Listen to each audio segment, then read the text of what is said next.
जय मसीह की हमारे प्यारे भाई बहनों को। आइए हम आप सब के बीच में परमेश्वर के पवित्र वचन को लेकर आए हैं। अगर आप सबको हमारे वीडियो पसंद आए तो लाइक शेयर सब्सक्राइब जरूर करें और लास्ट तक पूरी वीडियो जरूर देखें, क्योंकि परमेश्वर का पवित्र वचन है और आप लोग जरूर इसे ध्यान से सुनिए। देखिए यहाँ लिखा है, संकट में पड़े युवक की प्रार्थना। यहाँ देखिए जो है परमेश्वर का पवित्र वचन कहता, दीन जन उस समय प्रार्थना जब वह दुख का मारा अपने शोक की बातें यहोवा के सामने खोलकर कहता है। देखिए अगर आपके जीवन में कोई दुख है, कोई परेशानी है, कोई दिक्कतें है, तो देखिए हम अगर इंसान से बताएंगे तो इंसान एक दूसरे से बताएगा तो क्या होगी, हमारी बदनामी होगी। इससे अच्छा है कि हम अपने परमेश्वर से अपनी शोक की बातें उसे खोल कर बताएं। देखिए परमेश्वर सब जानता, लेकिन वो चाहता है कि वो अपने जुबा से हम बोले। जब हम इस वचन को अगर बोलेंगे अपने दुखों पर तो क्या होगा, उससे वचन जो है कार्य करेगा। जब देखिए परमेश्वर ने उत्पत्ति में जब पढ़ेंगे सृष्टि की रचना की तो उन्होंने क्या किया, शब्द का प्रयोग किया।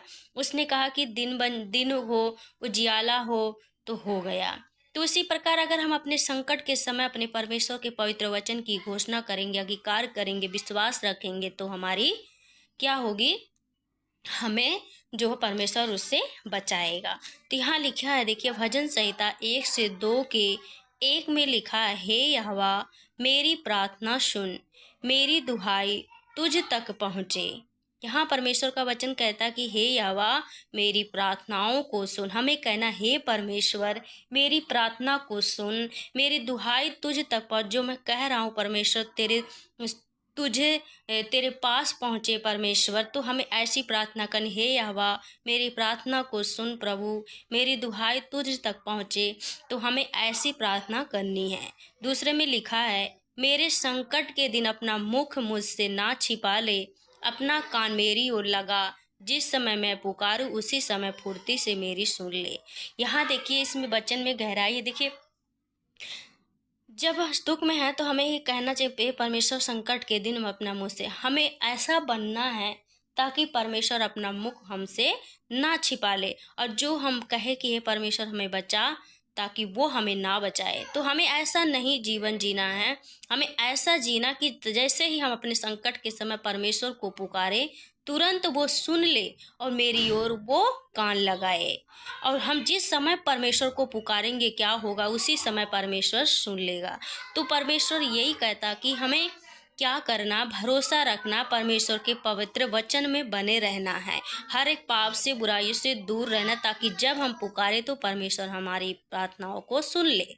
तो हमें ऐसा जीवन अगर जिएंगे पवित्र तो परमेश्वर हमारी सुन लेगा। तीसरे में लिखा है, देखिए क्योंकि मेरे दिन धुएं के समान उड़े जाते हैं, मेरी हड्डियां लुटकी के समान जल गई है। यहाँ देखिए कहता वचन, क्योंकि मेरे दिन धुएं के समान उड़ जाते, मेरी हड्डियां लुटकी के समान जल गई है। जो इतने कष्ट में, इतने दर्द में जो रहते हैं, तो ऐसे ही परमेश्वर से प्रार्थना करें कि हे पिता मैं बहुत कमज़ोर हो चुका हूँ परमेश्वर, मेरी हड्डियों में बेचैनी है। तो हमें ऐसे प्रार्थना करनी चाहिए। चौथे, मेरा मन झुलसी हुई घास के समान सूख गया है, मैं अपनी रोटी खाना भूल जाता हूँ। यहाँ दाऊद देखिए प्रार्थना जब करता है तो इतने कष्ट में, इतने दुख में वो रहता है, कहता है कि मैं रोटी भी खाना भूल गया। तो पांचवे में कहराते कहराते मेरा चमड़ा हड्डियों में सट गया। यहाँ कहता है वचन कि मेरे जो चमड़ा जो हड्डियों में सट गया, इतना मतलब दुख, इतना कष्ट में है दाऊद। छठवें में जंगल के घनेस के समान हो गया हूँ, मैं उजड़े स्थानों उल्लू के समान बन गया हूँ। कहता है कि मैं घनेस के समान हो गया, उजड़े स्थानों उल्लू के समान बन गया हूँ। देखिए जब पेट में खाना नहीं रहता, खाते नहीं है, तो हमें नींद नहीं आती है। अब बताओ उतने दुख में दाऊद कैसे रोटी भी खाना भूल जाता और कहता मैं उल्लू बन गया हूँ। सातवें में मैं पड़ा पड़ा जागता रहता हूँ और गौरों के समान हो गया हूँ, गौरे के समान हो जो छत के ऊपर अकेला बैठता है। यहाँ कहता कि अकेला छत पर बैठता हुए गौरैयों की तरह। मैं आठवें में मेरे शत्रु लगातार मेरी नामधराई करते हैं, जो मेरे विरोध की धुन में बावले हो रहे मेरा नाम लेकर शपथ खाते हैं।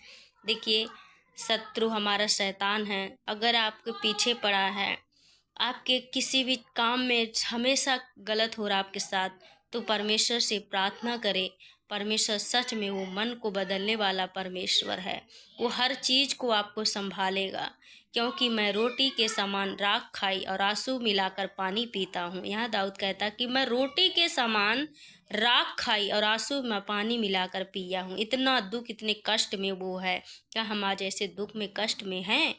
ऐसे नहीं है, लेकिन फिर भी वो दाऊद परमेश्वर से प्रार्थना कर रहा, विश्वास कर रहा। तो हमें भी कितने भी कष्ट, कितने भी दुख आए क्यों ना, तो हमें केवल विश्वास करनी है, विश्वास में बने रहना है, तो परमेश्वर हमारी जरूर सुनेगा। परमेश्वर आप सबको इस वचन से आशीष दे। मैं आशा करती हूँ आपको ये वचन अच्छा लगा। तो अगर अच्छा लगा हो तो कमेंट में प्यारा सा आमीन, जय मसीह की सभी को आमीन जरूर लिखना। और अगली वीडियो हम परमेश्वर के पवित्र के वचन के साथ आएंगे। परमेश्वर आप सबको आशीष दे। जय मसीह की।